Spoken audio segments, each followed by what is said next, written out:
Salut les gamers, salut à tous, on se retrouve pour une vidéo donc Project Cars. Nous sommes exactement en contre-la-montre. Petit renseignement, parce qu'on m'a posé une question concernant les réglages quand vous êtes en contre-la-montre ou en épreuve de la communauté. Donc vous êtes à cet endroit-là, par exemple, quand dans contre-la-montre c'est la même chose. Vous appuyez donc sur Start, donc qui est option sur la PS4, Start sur la PS3, et bien sûr ça n'existe pas sur la PS3, mais bon c'est pour vous aider en tout cas à trouver. Donc vous allez sur Start, et là vous descendez donc dans mon garage, vous rentrez dans votre garage, vous choisissez votre voiture, celle-ci qui est déjà affichée, ou une autre si vous le souhaitez.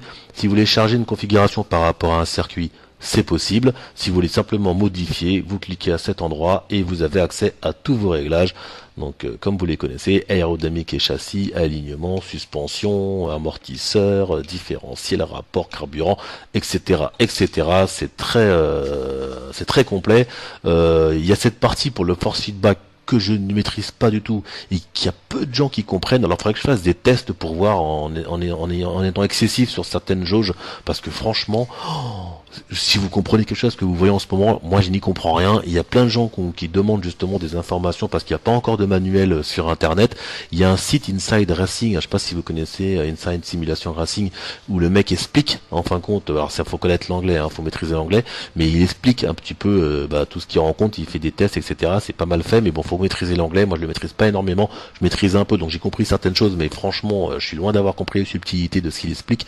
Donc j'espère qu'en français quelqu'un va le maîtriser, et si demain j'ai des informations et que je le maîtrise, je ferai une vidéo spécialement sur ça, parce que échelle FX, échelle FY, échelle FZ, même si c'est expliqué, des lignes d'infraction de force longitude latérale et verticale sur les pneus transmis au système de force feedback sur les axes X, Y, Z, si vous avez compris, tant mieux pour vous. Je pense que là, sur ce coup-là, je suis un peu limité.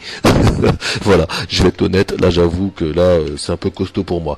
En tout cas, c'était pour vous montrer l'endroit où vous pouvez effectivement faire vos modifications, les enregistrer selon le circuit que vous souhaitez. Vous revenez en arrière, vous revenez exactement au même endroit, ça c'est une bonne chose.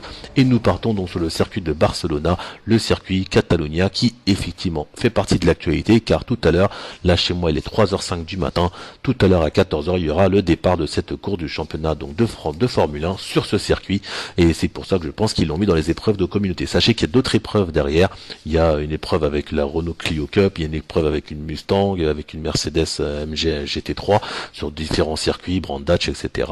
Voilà, donc en tout cas, c'est parti pour une bonne année de Project Car, je pense. Il va y avoir pas mal de propositions au niveau du multijoueur, etc. Donc voilà, un petit régal. Voilà, donc nous sommes au volant, donc comme je disais, donc d'une Formule 1, donc l'équivalent d'une Formule 1. J'ai accès au KERS, donc moi là je suis sur le Trustmaster T300, donc en version F1 Wheel. Donc j'ai un bouton exprès pour le KERS, ça c'est top. Et que vous dire, à part que c'est un vrai régal de jeu. Alors le premier tour, écoutez-moi ce bruit, magnifique. Alors le premier tour, je vais vous le faire dans ce que je maîtrise le moins, c'est-à-dire la vue casque. Pourquoi la vue casque? Parce que vous avez la possibilité, en tout cas, vous avez vu, je sais pas si vous avez remarqué, quand je suis arrivé dans la courbe, le visage du pilote a pivoté pour regarder en fin de compte au bout de la trajectoire où on souhaite aller. Ça c'est exactement la réalité. Mais le souci avec ça, c'est que ça peut faire un peu mal au crâne ou mal de cœur, selon si vous avez accentué ou pas cet effet de pivotement du regard. Vous avez vu, vous avez la tête qui pivote aussi sur le côté droit. Ça c'est très naturel aussi. Voilà, en contrebalancement par rapport au jet qu'on pourrait prendre. C'est top, franchement je la maîtrise pas énormément, mais j'adore la faire comme ça tranquillement, doucement. C'est un vrai régal de faire cette vue. Alors je l'ai pas encore faite bien sûr sous la pluie, etc., dans le brouillard, etc. Mais voilà, comme ça c'est vraiment un grand plaisir quand c'est à petite vitesse. Voilà, à haute vitesse j'avoue que je ne maîtriserai pas autant. Avec tout ce petit côté flouté du compteur, etc. C'est top, franchement c'est top. Vous avez vu, le regard il tourne à l'avant, ça c'est bien, franchement je trouve ça super bien fait. En plus vous pouvez le régler, donc je pense que je vais le régler simplement avec un petit peu moins d'effet, parce que là j'en ai mis quand même pas mal, et c'est peut-être ça qui me trouble un peu, et je pense qu'avec un peu moins d'effet, peut-être que ça peut être vraiment intéressant à haute vitesse. Voilà. Donc là on va revenir à une vue, on va dire, un peu plus banale, on va dire. Moi je conduis avec la vue capot, enfin quand j'ai remarqué qu'elle n'avait pas tant que ça. Je ne fais pas celle-ci, c'est celle-là avec laquelle je conduis. La plupart des jeux de simulation, je conduis avec la vue capot, on va dire. Il y en a plusieurs dans le Project Cars, vous avez vu, il y a celle-ci, il y a celle-là, un peu plus haute, on va dire, un peu plus haute encore. Voilà. Voilà. Excusez-moi, des fois je me coupe parce que j'essaie de me concentrer parce que ce jeu ne pardonne pas l'erreur. C'est-à-dire que si vous faites une erreur, le tête à queue peut très vite arriver, c'est même en dérapant, en bloquant les pneus par exemple. Et donc mon volant, donc il y a beaucoup de configurations pour le jeu, mais il y a aussi beaucoup de configurations pour les volants et pour les manettes, d'après ce que j'ai constaté. Oh là là, j'ai dérapé un peu de la roue avant, vous voyez. On sent tout de suite, hein, le volant il vibre tout de suite, on sent tout de suite qu'il y a quelque chose qui se passe, hein, quand ça dérape, ou quand ce soit de l'arrière ou de l'avant. Ça parle tout de suite au pilote, hein, ça c'est top, hein, c'est extraordinaire. Et c'est sûr que là, à ce niveau-là, les Gran Turismo, les Forza se font mettre un petit peu dans le vent au niveau sensation de pilotage. C'est vraiment, voilà, il n'y a rien à voir, quoi. C'est vraiment au-dessus, un Project Cars, c'est au-dessus, je peux me faire confiance. J'ai tous testé, à part le Forza 5, pardon, que j'ai pas testé, parce que j'ai pas acheté l'Xbox One, pas encore en tout cas. Mais voilà, c'est vraiment au-dessus, hein, ceux qui se posent la question, Gran Turismo, tout ça. En sensation de pilotage, il n'y a rien à voir. Maintenant, effectivement, c'est des jeux quand même un peu différents. Project Cars, c'est complètement lié aux courses, hein, c'est un jeu sur les courses, hein, une simulation de course, alors que Forza et Gran Turismo aussi font beaucoup de courses, mais aussi beaucoup de voitures, comment dire, c'est plus des encyclopédies de l'automobile, vous voyez, donc vous prenez, bien que plus Gran Turismo que Forza, parce que c'est un plus grand nombre de voitures, mais voilà, c'est plus un musée de la voiture qu'un jeu de course, à part quand vous prenez bien sûr des voitures spécifiques pour la course.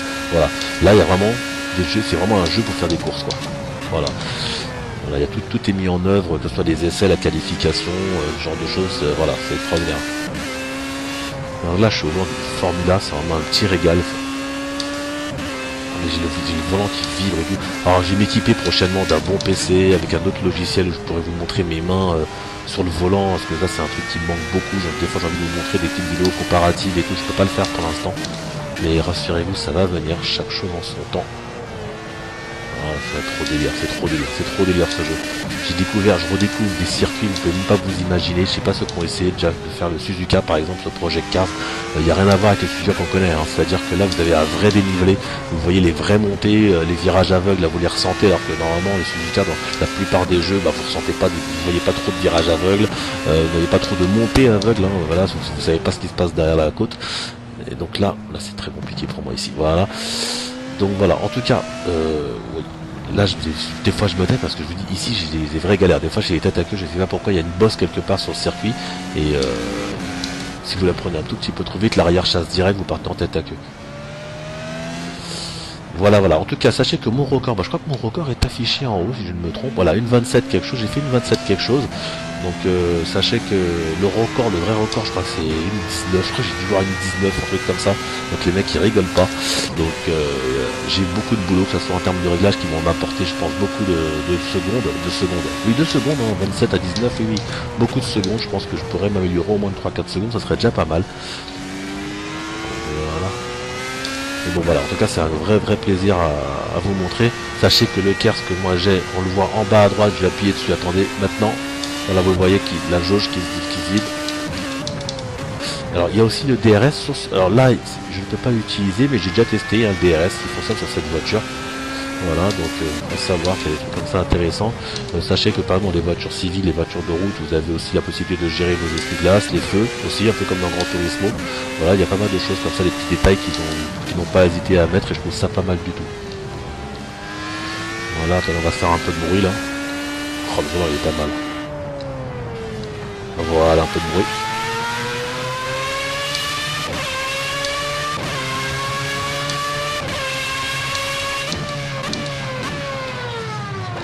Attention.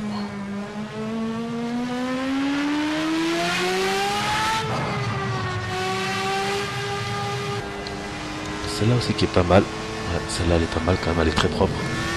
Alors bien sûr, vous n'avez pas une très bonne visibilité. C'est vrai que vous pouvez régler la hauteur du siège, reculer le siège du pilote, tout ça vous pouvez le faire. Hein. J'ai pas encore testé ça, mais par exemple dans cette vue là où vous voyez peut-être pas très bien la piste, vous pouvez rehausser le pilote un peu plus haut. Vous voyez, ça c'est peut-être intéressant ça, pour améliorer, comment dire, pour apprécier cette vue à sa juste valeur. Donc voilà, en tout cas, un vrai régal. Bientôt d'autres vidéos avec des circuits à redécouvrir, des voitures à découvrir, des courses à découvrir de mode carrière, etc. Franchement, je me régale sur ce jeu. N'oubliez pas la course de F1, et là quand vous verrez cette vidéo, si c'est après 14 heures, vous l'aurez raté. Donc voilà, je vous dis à très bientôt pour vidéo, prenez soin de vous. Allez, à plus, bye bye.